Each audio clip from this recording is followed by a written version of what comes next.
ये जो आप कह रहे हैं कि जनसंख्या के आधार पर भागीदारी सुनिश्चित हो, तो ओबीसी का तब तो आरक्षण दिखेगा कि बढ़ जाएगा, एसटी एससी का घटेगा। जातीय जनगणना जब होगा, जिस जाति का जितना संख्या होगा उस जनसंख्या के आधार पर उनकी भागीदारी तय होगी। कांग्रेस और आप मुखर होकर बोल रहे हैं, आपकी सरकार है, झारखंड में क्यों नहीं कराते हैं जातिगत जनगणना? हम लोग बात रख रहे हैं, माननीय मुख्यमंत्री से भी बात करेंगे, आपके चैनल के माध्यम से भी उन तक बात जा रही है। हम लोग मुखर होकर बोल रहे हैं। राष्ट्रीय जनता दल चाहती है कि सभी लोगों को समान रूप से समान हक मिले।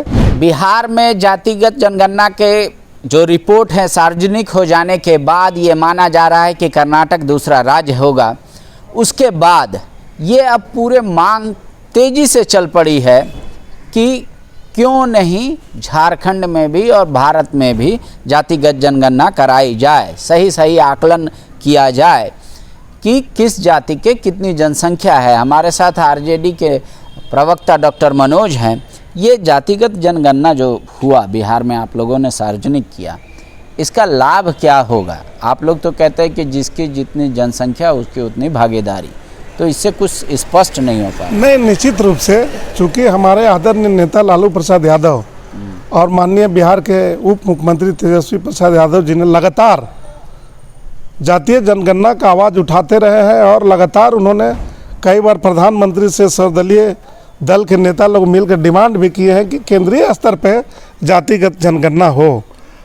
और भारतीय जनता पार्टी की नींद हराम हो गई जब कल घोषणा हुआ बिहार में जातीय जनगणना का आंकड़ा जब प्रस्तुत किया गया, जब प्रकाशित हुआ, तो माननीय प्रधानमंत्री जी के देखिए उलूल जुलूल बातें करना प्रारंभ कर दिए। डर है उनको, चूंकि वो विकास विरोधी लोग हैं। वो तो कह रहे हैं कि आप जाति में बांट रहे हैं, बोले ये सारे भ्रष्टाचारी लोग। बाबा साहब भीमराव अंबेडकर का बनाया हुआ जो संविधान है उसके तहत ही आरक्षण सुरक्षित है। कोई नरेंद्र मोदी जी के अनुकंपा पे और उनके दया पे ये सब चीज़ नहीं है। संविधान में संविधान में है, बाबा साहब जो संविधान बनाए हैं उनमें ये है।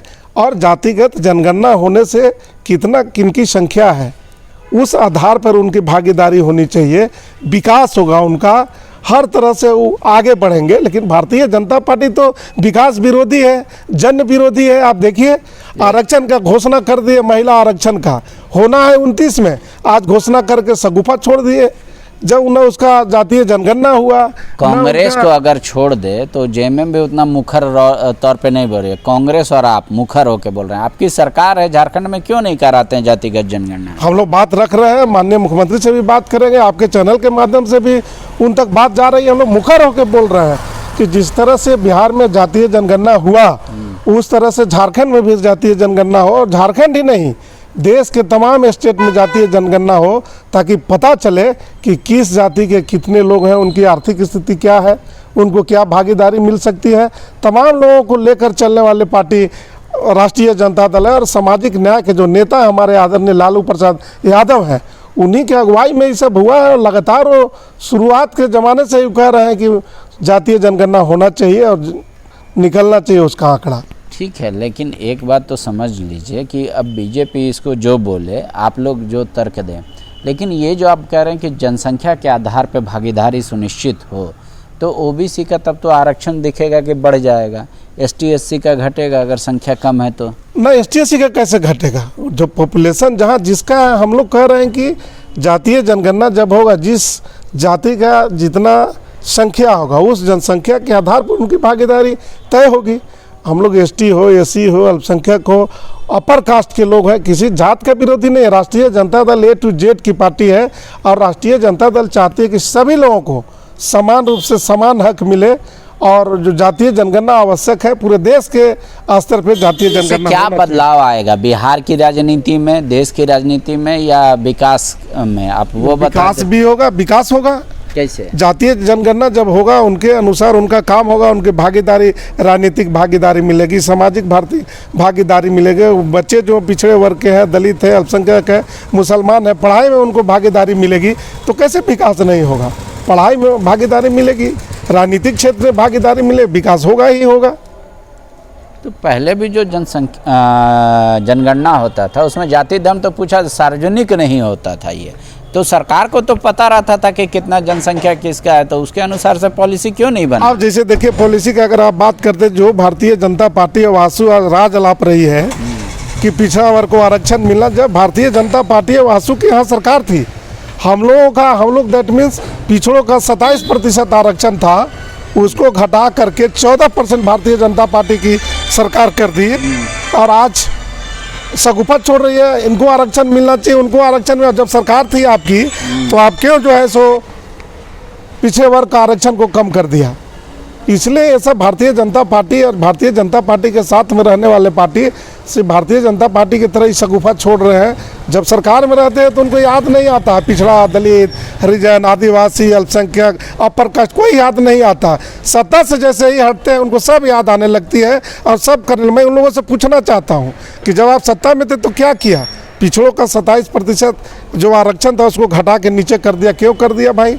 अपर कास्ट के लिए आप क्या किया? तमाम समुदाय के लिए आप बताइए नहीं, एक भी काम किया, दो भी काम किया? इसलिए भारतीय जनता पार्टी अकबका गई है। जैसे ही आंकड़ा पेश हुआ बिहार में, और हम लोगों का लगातार डिमांड रहा है, अभी भी मांग कर रहे हैं कि पूरे केंद्र के स्तर पर जातीय जनगणना होना चाहिए। नहीं, आंकड़ा से बीजेपी घबरा गई और आप मजबूत हो गए, इसका तर्क समझाइए ना। मेरा चुनाव जब होगा 2024 में तो समझ में आ जाएगा कि आंकड़ा से किसको लाभ हुआ, किसको घाटा हुआ। समान अधिकार के लिए हम लोग लड़ाई करते हैं। जो सामाजिक न्याय की पार्टी है राष्ट्रीय जनता दल, सब समान अधिकार मिलना चाहिए, भागीदारी होनी चाहिए। तो हेमंत जी पे दबाव बनाएंगे कि आप लोग जल्द से जल्द करा निश्चित रूप से बात करेंगे। हमारे प्रदेश अध्यक्ष है, प्रधान महासचिव जी हैं, हम लोग बात करेंगे और लगातार बात हो रही है।